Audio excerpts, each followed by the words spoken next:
Yes. Korban kagi Freddy Madi. Freddy Jaka. Yes, so potomara tare ugama beni Freddy is planning the biggest launch of the year. Tarehe 8 mwezi wa 10 at Mugo Choma Base ndani ya Shujaa Mall yenye iko off Kayole Spine Road ndani ya Nairobi in the city. And here we are at the Barikiwa Studio headquarters. I don't think you are ready for Barikiwa Studio. Hey, kal bwana. Mr. Manager, yes. Tell them about the new things coming up at Barikiwa Studio. New thing in town. New chef. New place. I tell you. I'm telling you. We will watch any state of the art. The state of art is all around. Barikiwa. Opoto. Now guys, let me just take you through. Was it you teach car? We've done a great job here. And you can see machines bado ziko chini. Machines bado ziko down, ziko chini. We've not done the connections. But what kind of machines? Well, also nukama pack. This will be our reception and the video room. Kama video reception and the video room. Okay, down jo. Then here hapa sasa itakuwa ofisi ya baba yao. Ofisi le grande baba yao. Kono kama wedo ofisa. Mwapo time gik makali jo madwaro mokwara madwa consult. Mada pinya to Freddy go loto mkarango. To Freddy ni kadware. Freddy ni kadware. Opio gochi na Dubai. So what is the process? Trying easy. Koroka, this will be the studio, the booth. Kama koro watime the audio production. Kama watime audio production. As you can see, we've done some nice work here. Hopotomana tari. Ilungo ni state of the art. Wasiti yokama tek mana tari. Koro kama wadwa kete. Ino ka ustobet kacha mos. Ustoti yotije. Koro kadwa arufu mawuoka be mit sana. Hey. Awasi utombe diwo kamano. Koro kawa seloso ne artist mawuok maboyo kibiro. To ifil ni okidwa ketho sani dhi manyo chiemo kamoro. Then aloso nu jikon ka. Jikon aloso ka maber. Pok waketo gik moko. We'll be putting some stuff here. Koro ngai nyalo biro to wami mana jatedo. Gig tedo. Ting'iewo chiembi. Sing'iewo chiembi tichulo mana service mar jikon. Opoto mana tari. Amen. Yes. Koro that is Barikiwa Studio. State of the art. Nice place. No.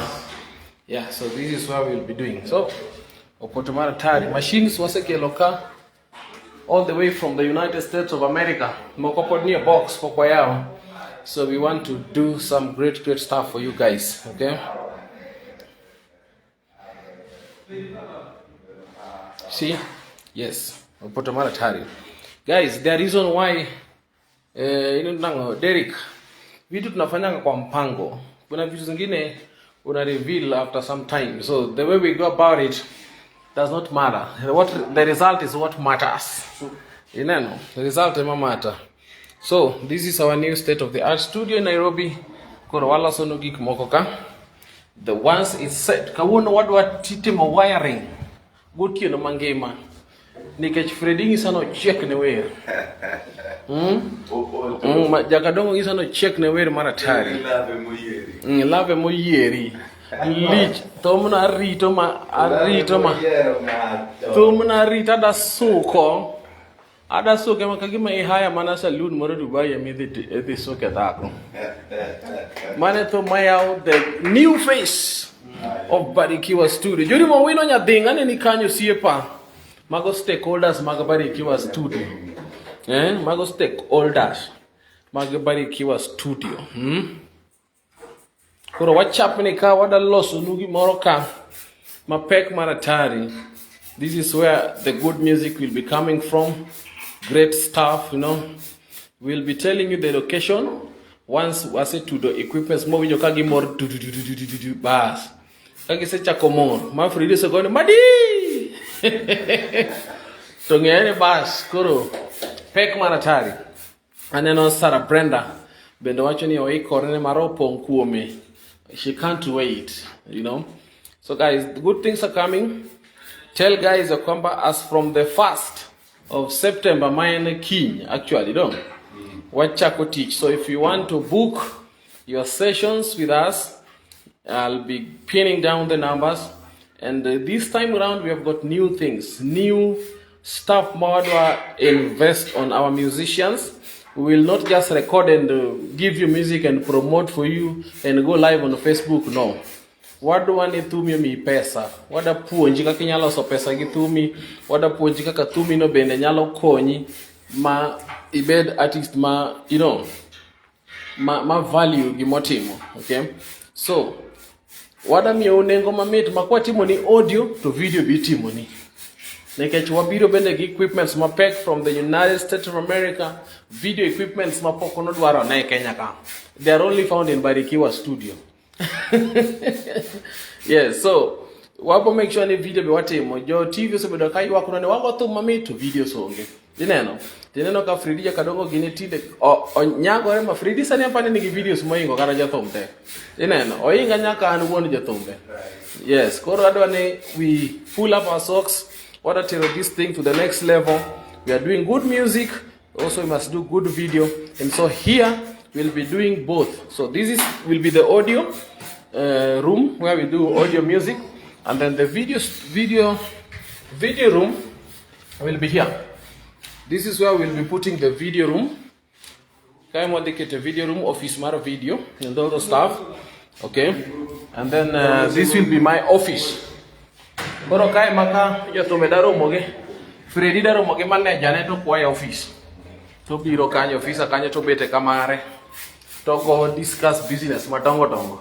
Kiromo gi CEO mar Jakadongo dwaro office kami wero me godin sene kuja office yoti hapa. Ndio nje kanchi bete komar no kamari. Ibete kamari. I'm the big manager, the next room is my office. Ina do agero ni office ma god mesa. Exactly. Wuod Fibi at center. Exactly. Kanyi ibo manage jotobe tema uwok Nyanza. Exactly. Opoto mara tari. Yes, Koro guys, I'm back with great ideas. I'm back with new things and just tell someone Nis ngato minene batikanyo ni baba yao is back. Ukiona mtu mwambie Wuod Fibi is back and it is lit baby. Make sure umeongeza hiyo. It is lit baby. Opoto mara tari. We're gonna give you great things, good stuff. It's gonna be late. Koro, share this live video. Bring those upcoming artists. We're gonna give them good offers. Or they may give offer ma ber kabisa just to lift them. Jomako mbobe doka Freddy. Wadhi chako program ma wakelo Freddy to wuoyo gi wuoyo gi upcoming musicians. To miyo gi advice. Nikech okinya biro nilo bedo kaka Freddy Jakadongo tekia gi mokale. Kuongi ng'e gima Freddy okale mochopo kama intie. Kuongi ng'e no kawe higni adi mondo bed artist makoro bedo recognized, mo bedo celeb, mo bedo among the top artists. Kuongi ng'e ni Freddy Jakadongo ni challenges mage mosekale. To bentie ndalo mane chopo mo decide ni an kora we thum koneno kotamore koso kaka no chaka to mucha dichiel teno dhiga. So you need to know all that. Mondo kapok igombo bedo Freddy Jakadongo tipenyi be ni ready mar kale gik mane Freddy osekale. Yeah, so those are what the biro programs mang'eny on our media room. What they call programs mag interviews. What they call the story of our artist, the journey of artists. Kaka gise chako, kaka gise wote to magi chopo kama gi chopeni. All those interviews will be bringing them for you guys because we are setting up a Barikiwa TV station in one of the rooms, got a video production whereby we'll bring you all those interviews and our artists will be talking to you. Another thing that we are also introducing in Barikiwa studio, Freddy, behind the scenes. Koro behind the scene and Sami Chako production nicha. Mar era lave moyeri. Yudo ka jo camera team make Barikiwa studio gintiere. Koro process no samuti mo gigu to gi record.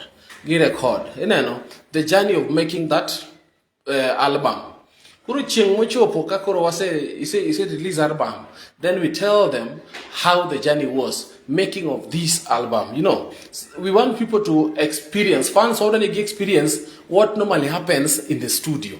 Genene karoko yotga. Koro sama giboneno gimati more studio behind the scene, then they will begin to appreciate the effort you guys put in your music.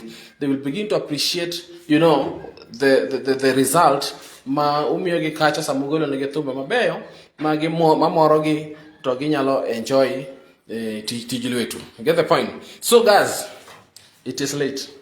We're back and this is the home of stars. This is where we make stars. This is where we keep stars to be stars. You know? And we are ready for you guys. It's gonna be late. Freddy, ngima moyero mama bano Beatrice nyanginja. Eno se chako mana. Freddy ka mos kendo foi ne ka, you know. Yes, koro poto mana tari teach ler.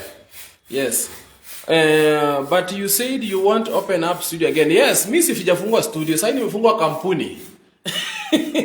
Sasa niko royao kambi, uweke level mara studio, wadie kambi.